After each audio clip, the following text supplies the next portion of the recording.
मध्य प्रदेश की 2 विधानसभा सीटों बुधनी और विजयपुर में उपचुनाव के लिए वोट पड़ गए हैं और अब नतीजों का इंतजार है। मतदान के दौरान दोनों विधानसभा सीटों में दिन भर बवाल चला।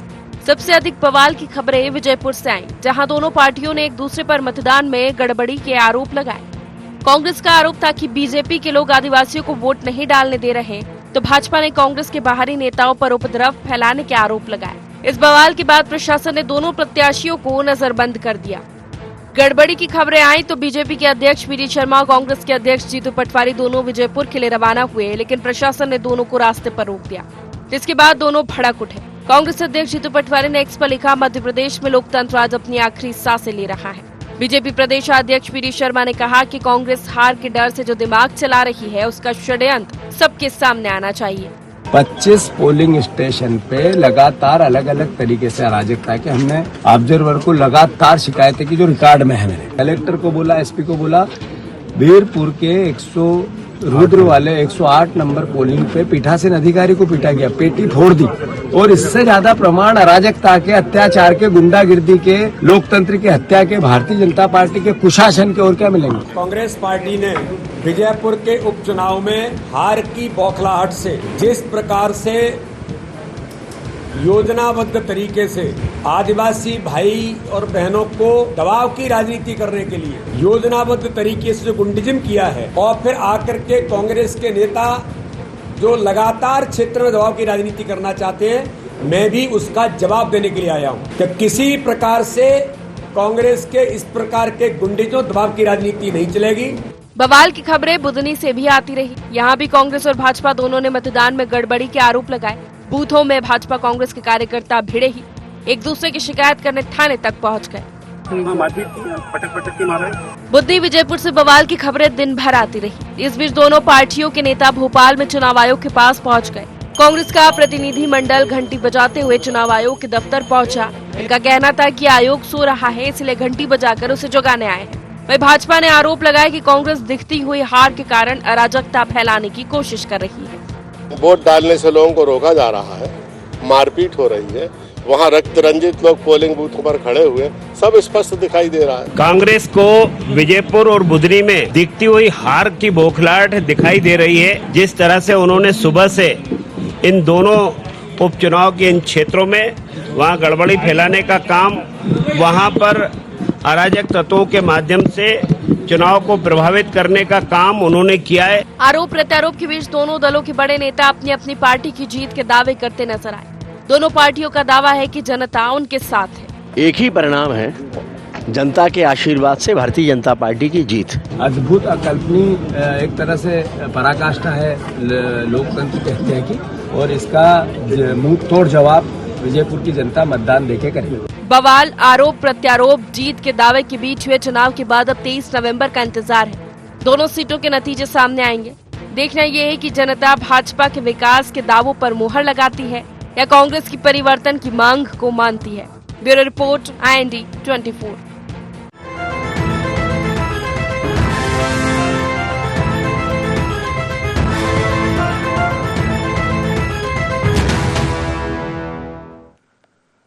नमस्कार, IND एजेंडा मतदान नफा नुकसान में आपका स्वागत है। मैं हूं आपके साथ नवीन पुरोहित। चर्चा को विस्तार देंगे, उसके पहले IND एजेंडा के मुख्य बिंदुओं की तरफ एक निगाह डालते हैं। उपचुनाव में मतदान किसे नफा किसे नुकसान। बुधनी में वोटों के अंतर की गहरी खाई कैसे पाट पाएगी कांग्रेस। क्या विजयपुर में आदिवासी मतदाताओं की एकजुटता भारतीय जनता पार्टी को पड़ेगी भारी। बीजेपी का विकास का वादा, कांग्रेस की घेराबंदी, किसका रहा ज्यादा असर। नमस्कार, इन्हीं सवालों के साथ चर्चा में आप सबका पुनः स्वागत है। विजयपुर और बुधनी के जो उपचुनाव हैं वो प्रतिष्ठा का सवाल बन गए हैं। जीतू पटवारी एक अदद जीत के लिए निश्चित रूप से जद्दोजहद कर रहे हैं और शायद यही कारण है कि ये प्रतिष्ठा का प्रश्न भी है। इन चुनाव के पहले कार्यकारिणी का गठन भी हो गया। कार्यकारिणी के गठन के बाद इन उपचुनावों में कांग्रेस ने भी खासी ताकत झोंकी, खासकर विजयपुर का अगर रुख देखें तो कांग्रेस को वहाँ अच्छा खासा रिस्पांस मिला है, लेकिन भारतीय जनता पार्टी भी ये दावा कर रही है। बुधनी चूंकि उनकी एक पारंपरिक सीट है, शिवराज जी का क्षेत्र है, और निश्चित रूप से शिवराज जी के बाद अगर बुधनी में कुछ भी प्लस माइनस होता है तो इसके लिए इसका इम्पैक्ट भारतीय जनता पार्टी पर पड़ेगा, बल्कि शिवराज जी पर भी पड़ेगा। तो बुधनी एक सुरक्षित सीट मान के चल रही है भारतीय जनता पार्टी, लेकिन विजयपुर की विजय ये तय करेगी कि जो नैरेटिव कांग्रेस सेट कर रही थी कि बिक गए हैं, गद्दार, धोखेबाज, ये जो नैरेटिव है ये किस हद तक जनता के दिमाग में गया है। हालांकि विजयपुर में बाहुबल का भी प्रयोग देखा और दंगे फसाद भी हुए, तमाम सारी शिकायतें चुनाव आयोग को दोनों दलों ने की। भारतीय जनता पार्टी पर चुनाव को हाईजैक करने का और सरकारी मशीनरी का जमकर दुरुपयोग करने का आरोप भारतीय जनता पार्टी के ऊपर कांग्रेस ने लगाया। तो इसी मुद्दे पर करेंगे चर्चा मतदान नफा नुकसान में। हमारे साथ चर्चा में शामिल हैं संतोष सिंह गौतम जी, प्रवक्ता हैं मध्य प्रदेश कांग्रेस के, ब्रजगोपाल लोहिया जी, प्रवक्ता मध्य प्रदेश भारतीय जनता पार्टी के हमारे साथ हैं, योगीराज योगेश जी वरिष्ठ पत्रकार हमारे साथ हैं। आप समस्त महानुभावों का बहुत बहुत स्वागत है। आप से सीधा सवाल संतोष जी, निश्चित रूप से कांग्रेस बहुत समय से तमाम अप्रत्याशित परिणामों से संतोष कर रही है और फिर वापस जीत का जज्बा लेकर मैदान में आ जाती है। तो जो जिस प्रकार से विजयपुर और बुधनी के चुनाव हैं, आप चूंकि पिछले चुनावों में स्वयं बुधनी के प्रभारी भी थे, तो आपको क्या लगता है इन उपचुनावों में आप जीत की उम्मीद देखते हैं? देखिए नवीन जी, जो विजयपुर की बात है तो विजयपुर में तो हम जीत को लेकर आश्वस्त हैं, क्योंकि वहां पर जो हमारा जो चेहरा उतारा हमने मुकेश मल्होत्रा, वो जनता के बीच में काफी लोकप्रिय आदिवासी चेहरा थे। और जिस प्रकार से भारतीय जनता पार्टी ने अपनी बौखलाहट दर्शाई है विजयपुर के चुनाव को लेकर कि उनको गुंडों को बुलाकर गोलियां तक चलवाना पड़ी आदिवासी भाइयों पर कि वो एकजुट होकर वहां मतदान न करें, इससे भारतीय जनता पार्टी की बौखलाहट साफ नजर आती है। जिस प्रकार से आज दिन भर हुड़दंग होता रहा और बूथों पर कब्जे तक की बात आई और जीतू पटवारी जी ने आरोप लगाया कि वहां पर बूथ की मशीन तोड़ दी गई, पीठासीन अधिकारियों के साथ मारपीट हुई। तो मैं समझता हूं कि अगर भारतीय जनता पार्टी इतनी आश्वस्त थी अपनी जीत को लेकर विजयपुर में, तो ये सब तांडव मचाने की उनका आवश्यकता क्या पड़ी। दरअसल नवीन जी, इस चुनाव के इन दोनों उपचुनाव के बहुत बड़े निहितार्थ हैं। अमरवाड़ा का जो चुनाव हुआ था, वो अमरवाड़ा के चुनाव में भारतीय जनता पार्टी तमाम साम दाम दंड भेद करके सारी हरकतें करने के बाद में मात्र 2500 वोटों से चुनाव जीती थी, जबकि वही कमलेश शाह जब कांग्रेस के टिकट पर लड़े थे तो 25,000 वोटों से जीते थे। तो मेरा ये कहना है कि भारतीय जनता पार्टी के खासकर मुख्यमंत्री मोहन यादव को इस बात को लेकर गंभीर आशंकाएं हैं कि ये चुनाव हम दोनों हार सकते हैं। और चुनाव हारने से मोहन यादव जी का मुख्यमंत्रित्व पूरा टिका हुआ है। कारण क्या है कि उस पर शिवराज सिंह चौहान जो पहले से ही गिद्ध दृष्टि अपनी मुख्यमंत्री की कुर्सी पर बनाए हुए, उनको लगता है कि बड़ी बेरहमी से मुझे उस पद से बेदखल कर दिया गया। कैलाश विजयवर्गीय तमाम अन्य नेता हैं जो उस कुर्सी पर नजर गड़ाए हुए हैं, उससे इनको घबराहट है कि अगर एक भी सीट हम हारे तो ये लोग मेरी मुख्यमंत्री की कुर्सी झपट लेंगे। इसलिए मुख्यमंत्री ने बौखलाहट में उनके इशारे पर आज सारी यहाँ पर हुई है जितनी भी घटनाएं हुई हैं।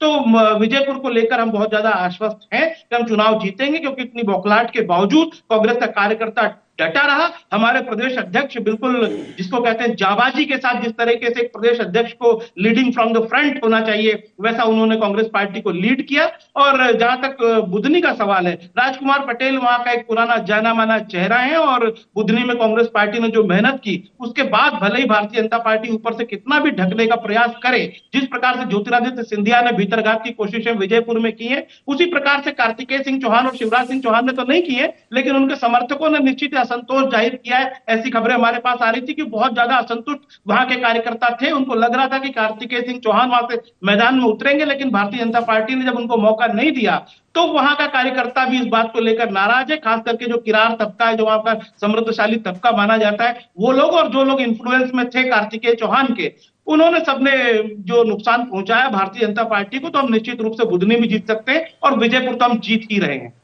बुधनी जीत सकते हैं और विजयपुर जीत रहे हैं। बड़ा नफा नुकसान का बड़ा नपत वाला आकलन किया है लोहिया जी।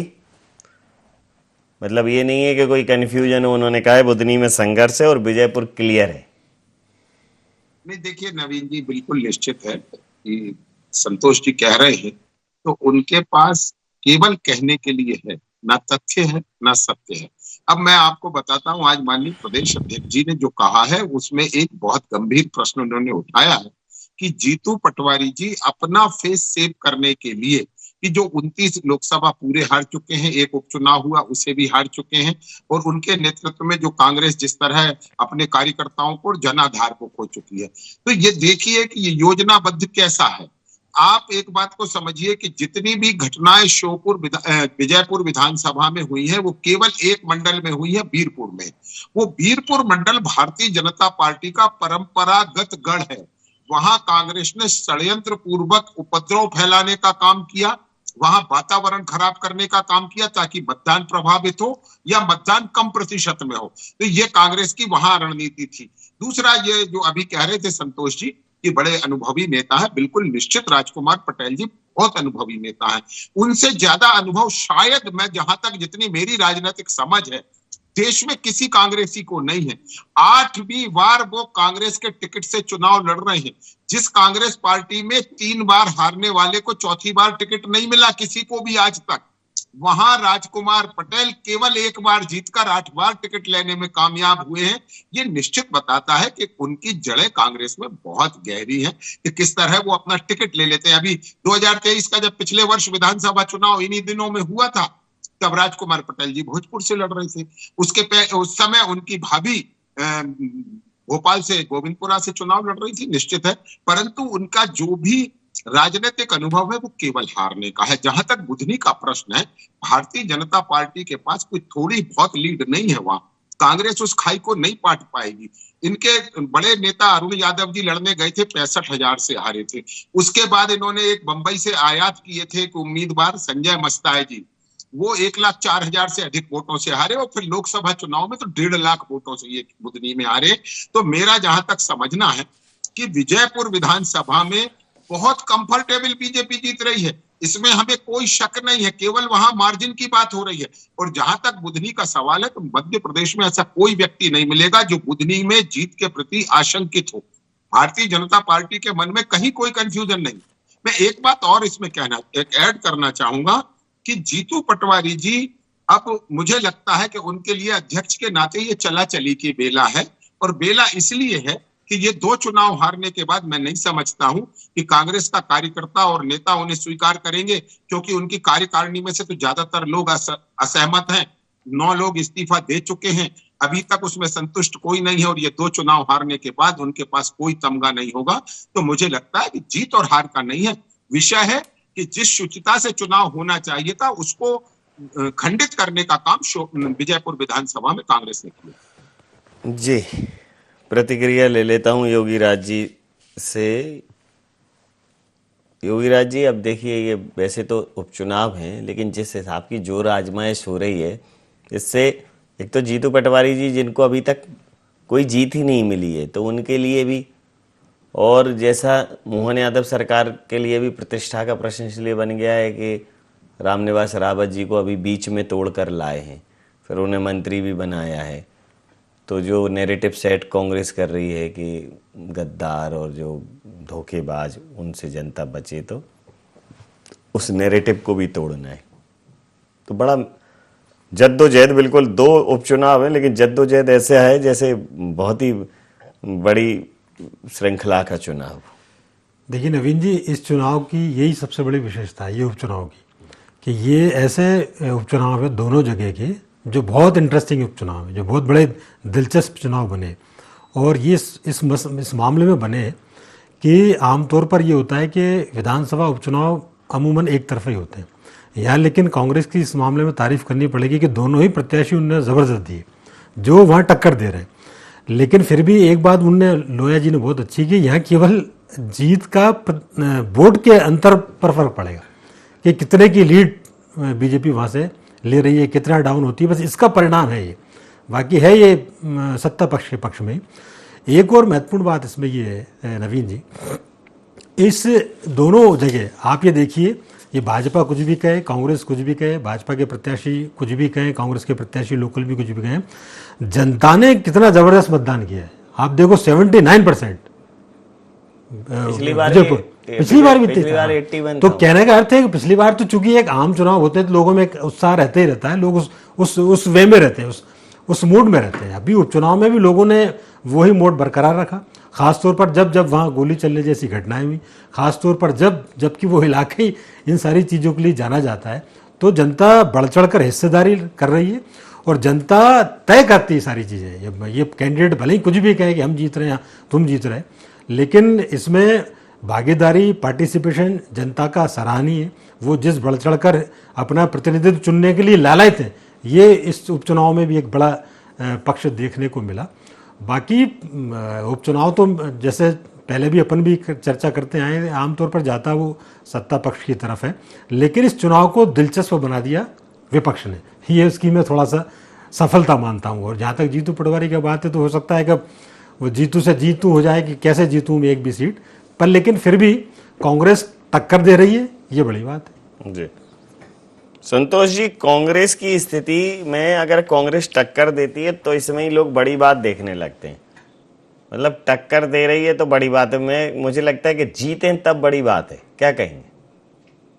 बिल्कुल नवीन जी, जीत का कोई विकल्प नहीं होता और योगी राज जी की बात से भी मैं सहमत हूं कि कम से कम वो हमको टक्कर में तो मान रहे हैं। लेकिन कांग्रेस पार्टी, क्योंकि अधिकतर विश्लेषक तो हमको टक्कर में भी नहीं मानते, योगी राज जी की मैं प्रशंसा करता हूं, कम से कम इस विषय में उनकी थोड़ी निष्पक्ष राय है। मैं एक बात स्पष्ट तरीके से कह दूं कि कांग्रेस पार्टी विजयपुर में खासकर जीत के लिए इसलिए आश्वस्त नजर आती है कि ब्रजगोपाल लोहिया जी ने तमाम बातें की, उसमें कहा कि केवल एक सेक्टर ऐसा था जिसमें कि इस प्रकार की हिंसक घटना हुई है और उन्होंने कहा कि कांग्रेस इस तरह की घटना कर रही है। कांग्रेस इस तरह की घटना क्यों करेगी? और नामजद कहा कि बंटी रावत नाम का व्यक्ति और तमाम उनके साथ नामजद लोगों के नाम लिए, तो वो लोग किससे हैं आइडेंटिफाई हो जाएंगे। और अगर कांग्रेस ने इस प्रकार की कोशिश की होती तो भारतीय जनता पार्टी हम पर इतनी मेहरबान तो है नहीं कि हमारी पोल ने खुलती है अभी तक। वो तो अभी तक बता देती कि फलाने नेता का समर्थक है, इसने ऐसा किया, इसने वैसा किया, कानून व्यवस्था उनके हाथ में है। अब लेकिन चूंकि वो बेनकाब हो चुके हैं कि उनको आदिवासियों पर गोलियां चलवानी पड़ रही है, और आदिवासियों पर गोली चलवाने का इनका पहला मामला तो है नहीं। इसके पहले भी इनके नेताओं ने आदिवासियों पर पेशाब की है। हमारे नेमावर में जो हमारी बहनें थी उसके पूरे परिवार को साफ कर दिया गया भारतीय जनता पार्टी के समर्थक नेताओं द्वारा। तो आदिवासियों पर अत्याचारों की कहानी बहुत लंबी है, उस पर मैं नहीं जाना चाहूंगा। मध्य प्रदेश में इनकी आदिवासी विरोधी मानसिकता, दलित विरोधी मानसिकता तो गोलवलकर जी से चली आ रही है, मोहन भागवत तक चली आ रही है। आज तक इन्होंने एक भी दलित संचालक नहीं बनाया। वो छोड़िए, वो एक लंबी बहस का विषय। आदिवासियों के प्रति इनके असली विचार क्या है वो मैं जानता हूं, दुनिया जानती है। बात यह है कि ज्योतिरादित्य सिंधिया का थोड़ा बहुत प्रभाव है कि नहीं, मानते हैं कि नहीं लोहिया जी, विजयपुर में है कि नहीं है। इमरती देवी हैं वहां पर, तमाम ज्योतिरादित्य सिंधिया के अन्य समर्थक है, प्रद्युम्न सिंह तोमर है। ये कोई झांकने विजयपुर नहीं गया। और जब ये लो मार्जिन का चुनाव है, 1-2% से हार या जीत होगी, तो अगर इनका थोड़ा भी प्रभाव पड़ा है अगर इनके नहीं जाने का, तो मैं समझता हूं वो घाटा होगा रामनिवास रावत को। ये बिल्कुल ईमानदार विश्लेषण कर रहा हूं नवीन जी, मतलब एक प्रकार से कांग्रेस के प्रवक्ता के तौर पे नहीं, वहां का जो एक जिसको कहते हैं कि बायस जो आदमी नहीं होगा, वो भी इस प्रकार का विश्लेषण करेगा कि अगर ज्योतिरादित्य सिंधिया की नाराजगी का या जो उनके समर्थक है उनकी नाराजगी का विजयपुर विधानसभा में फर्क पड़ा है, तो वो पूरा का पूरा नुकसान भारतीय जनता पार्टी को पड़ेगा। और ये पूरी अग्नि परीक्षा थी मोहन यादव जी, क्योंकि पर्ची वाले मुख्यमंत्री हैं वो, तो उनको पता है कि जिस दिन पर्ची सरकार की दूसरी पर्ची आगे बढ़ा दी अमित शाह ने, उस दिन मुख्यमंत्री कोई दूसरा हो जाएगा। तो उन्होंने प्रतिष्ठा का प्रश्न बना के इसको चुनाव लड़ा और इसीलिए गोलियां चली, इसीलिए बूथ लूटे गए। और ये भारतीय जनता पार्टी की बौखलाहट का प्रतीक है। और अगर लोहिया जी अगर मेरी बात का जवाब देंगे तो उनको निश्चित रूप से इस बात का जवाब देना चाहिए कि अगर ज्योतिरादित्य सिंधिया का थोड़ा बहुत भी प्रभाव वो मानते हैं तो उसका असर वहां पड़ा है या नहीं पड़ा है, केवल इतना बता दें। जी, प्रतिक्रिया ले लेता हूं ब्रजगोपाल जी से। ब्रजगोपाल जी, ये दिखे तो नहीं सिंधिया जी बड़े नेता हैं और उसी क्षेत्र में ग्वालियर चंबल इलाके में तो उनका खासा वर्चस्व है, श्योपुर में तो नरेंद्र सिंह तोमर जी मोर्चा ज़्यादा संभाले दिख रहे हैं, तो इसको कांग्रेस गुटबाजी की तरह देख रही है और वो विश्लेषण भी कर रही है कि इसका फर्क पड़ेगा और रामनिवास रावत जी को इसका नुकसान होगा, अल्टीमेटली भारतीय जनता पार्टी को नुकसान होगा। पहले तो मैं संतोष जी को एक बात के लिए करेक्ट कर दूं कि भारतीय जनता पार्टी किसी भी नेता या कार्यकर्ता के बारे में इस तरह से नहीं सोचती है कि वो ग्वालियर चंबल का नेता है, वो मध्य प्रांत का नेता है, वो छिंदवाड़ा का नेता है। ये तो कांग्रेस हो गई। हम कांग्रेस की तरह कहाँ सोचते हैं। मैं जैसे छोटे कार्यकर्ता की 10 दिन ड्यूटी रही विजयपुर विधानसभा में। भारतीय जनता पार्टी किस कार्यकर्ता से क्या काम लेना चाहती है वो पार्टी का नेतृत्व तय करता है, और उन कार्यकर्ताओं में हमारे नेता सिंधिया जी भी हैं। कोई ये आवश्यक नहीं है कि प्रत्येक व्यक्ति को हर जगह भेजा जाएगा। एक बात और मैं कहता हूं, जो आप कह रहे थे नवीन जी की हमारे लिए मोहन यादव जी के लिए चुनौती है, बिल्कुल नहीं है। हम चुनाव में 163 सीट जीते थे, ऑलरेडी हम 164 हो चुके हैं। कांग्रेस 3 सीट घट चुकी है, भारतीय जनता पार्टी 1 बढ़ चुकी है, और ये 2 और जुड़ने के साथ हम फिर 1 सीट और गेन करेंगे। तो देखिए, भारतीय जनता पार्टी तो निश्चित अपना दायरा भी बढ़ा रही है और अपनी पहुंच भी बढ़ा रही है। अब मैं एक बात जो संतोष जी कह रहे थे कि देखिए मैं क्यों कह रहा हूं ये कि कांग्रेस प्रायोजित है ये हिंसा, कि वहां के निवासियों को नहीं मालूम कि किसने ये फायरिंग की है, वहां के प्रशासन को नहीं मालूम, चुनाव आयोग को नहीं मालूम। कांग्रेस ने इसकी कोई लिखित शिकायत वहां प्रशासन को या थाने में या चुनाव आयोग को नहीं की है, मगर रात में गोली चलती है। सुबह भोपाल में जीतू पटवारी जी उनका नाम भी बता देते हैं और एड्रेस भी बता देते हैं। तो ये जो कांग्रेस का कथन है, और जो अभी संतोष जी जिसे रिपीट कर रहे थे, यही तो वो प्रमाणित वो बता देते हैं तो आप कर दो कार्रवाई और उसकी जड़ में चले जाओगे। प्रायोजित है कि आयोजित है कि संयोजित है? नवीन जी ये बिल्कुल सही है। हम बहुत गहराई तक जाएंगे। आज माननीय प्रदेश अध्यक्ष जी ने इसमें चुनाव आयोग पर नहीं उतनी तक जाओ जिसमें फैक्ट आ जाए, ज्यादा में चले जाते हैं तो फैक्ट। एक और है, केवल एक छोटा सा बात है कि अभी वहां चुनाव आयोग की आदर्श आचार संहिता लागू है। हमारे अपने करने का जो सरकार का काम है, निश्चित समय आने पर वो भी करेंगे और इसकी तह में जाएंगे कि ये हिंसा किस तरह हुई, इसकी तह तक जाइए और उसी कोशिश कर रहे हैं। उतनी गहराई तक ही जाइए जहां तक फैक्ट मिल जाए। जी नहीं, देखिए मैं आपको बताता हूं, कल कमलनाथ जी ट्विटर पर तो सक्रिय थे, परंतु वो गए क्यों नहीं विजयपुर? वो इसलिए नहीं गए कि सहरिया बहनों को जो 1000 रुपए प्रतिमाह भारतीय जनता पार्टी की सरकार देती थी, वो बंद करने का काम कमलनाथ जी ने किया था। तो वो अपना पाप जो था उसे छुपाने के लिए अंतिम प्रतिक्रिया के साथ चर्चा समाप्त करूंगा। जब भी मतलब अभी तो देश प्रदेश सब जगह की ऐसी स्थिति कि जब भी किसी चीज़ की गहराई से जांच होती है तो इतनी गहराई में चले जाते हैं, फिर वो जांच बारी नहीं आ पाती, चाहे कोई सी भी हो। मतलब तो अति सर्वत्र पर गहराई भी ज़्यादा ठीक नहीं है। मतलब हमारे पुरखे जब पानी वगैरह का शोधन करते थे तो एक तय उस पर जैसे ही मीठा पानी आता तो रोक देते, ज़्यादा गहरे मत जाओ, खारा हो जाएगा। तो अतिशय तो कहीं भी ठीक नहीं। लेकिन ठीक है, अब भारतीय जनता पार्टी बड़ी पार्टी है तो बड़ी गहराई में जाएगी, लेकिन गहराई में कुछ मिले। फिलहाल जीत की बात है, और जीत की बात दोनों के लिए बहुत महत्वपूर्ण है कि जीतू पटवारी जी के कार्यकाल में जीतू पटवारी जी एक अदद जीत के लिए तरस गए। ये कांग्रेस में ऐसा कभी हुआ नहीं। अच्छा, उनके कार्यकाल में बहुत लोग छोड़ के भी गए। एक तरीके से कांग्रेस इसको ट्रांसफॉर्मेशन की तरह से देख रही है कि ठीक है, यंग एनर्जेटिक है, जिसको समझ में आए। अभी कितना और नुकसान होगा, पतझड़ का टाइम है, नई कौपलें फूटेंगी, पेड़ जो है वो मजबूत है, शाखें मजबूत होंगी तो पत्ते फिर से हरे होंगे। और भारतीय जनता पार्टी कह रही है कहाँ से हरे होंगे, हमने जड़ों में मट्ठा लगा दिया पूरी तरह से। तो अंतिम प्रतिक्रिया के साथ चर्चा समाप्त करें। भारतीय जनता पार्टी तो जड़ों में मट्ठा डालेगी। वो तो 36 का आंकड़ा ही, दोनों तो सीधे सीधे की फाइट है दोनों में। लेकिन कुछ लोग जब अपने ही लोग जड़ों में मट्ठा डालते हैं तो वो और दिक्कत पैदा करते हैं। खैर, आप ये देखिए, इन चुनाव के बहाने आप देखो विजयपुर में जिस तरीके की राजनीति हुई, वहाँ वी.डी. शर्मा और जीतू पटवारी ने भी अपनी राजनीति करने में कोई कसर नहीं छोड़ी। जब पता था वहाँ ऐसी स्थिति बन रही है, जब आदर्श आचार संहिता लागू, तो दोनों नेता अड़ गए वहाँ के, हमें तो जाना है वहाँ, हमें तो आज ही जाना है वहाँ। प्रशासन ने रोक दिया उनको, तो उनको अपना मीडिया में आने का मौका मिल गया। तो कम से कम इतने बड़े नेताओं को ऐसे मौके पर संयम का परिचय देना चाहिए। वहाँ अनावश्यक जाने की जरूरत ही नहीं थी। आप तो कार्यकर्ता आपका लड़ रहा है। इन चुनाव में एक और महत्वपूर्ण बात है जो मुझे लगी कि ये चुनाव भाजपा और कांग्रेस के तो अपने ही हैं, चाहे वो मुकेश मल्होत्रा हो, चाहे वो रामनिवास रावत हो, चाहे इधर बुधनी में रमाकांत भार्गव और राजकुमार पटेल हो। इन चुनाव के बहाने 2 युवा नेता बीजेपी और कांग्रेस की अपनी ज़मीन तलाश रहे हैं। बुधनी में कार्तिकेय सिंह इस चुनाव में सक्रिय रहे और ग्वालियर चंबल अंचल में जो ज्योतिरादित्य सिंधिया के जाने से जो वैक्यूम क्रिएट हुआ उसको जयवर्धन सिंह फिलअप करने की कोशिश कर रहे हैं। तो ये दोनों अपनी अपनी जमीन वहाँ तलाश रहे हैं चुनाव के बाद। जी, समय सीमा के चलते मैं ये चर्चा यहाँ समाप्त करूंगा। आप समस्त महानुभावों का बहुत बहुत धन्यवाद, बहुत बहुत आभार। तो मतदान, नफा नुकसान सब अपनी जगह है, लेकिन एक उपचुनाव के लिए घमासान, इतना घमासान, और जब पता है कि एक उपचुनाव की बात है, अति संवेदनशील है, तो व्यवस्थाएं उस तरीके की होनी चाहिए थी। निश्चित रूप से ये प्रशासन का फेलुअर है, गोलीबारी नहीं होनी चाहिए थी। भाई ये बहुत क्लियर है कि गुंडे लोकतंत्र नहीं चलाएंगे, ये बहुत क्लियर होना चाहिए। तो हाथ में किताब लिए जिस व्यक्ति ने संविधान को इस देश को सौंपा, वो कोई हाथ उस जगह पे कट्टा लाठी लिए दिखे, वो ठीक नहीं है। बाकी नफा नुकसान सह लो, लेकिन चुनाव के लिए घमासान, जैसा कि योगीराज योगेश जी ने कहा कि दो बड़े नेता, मतलब जब वो खुद ही इतने आक्रोशित और उद्वेलित हो रहे हैं तो फिर कार्यकर्ताओं को कैसे संयमित करेंगे। तो जो भी चुनाव बहरहाल शांतिपूर्ण संपन्न हो गए, अच्छा खासा मतदान भी हुआ है।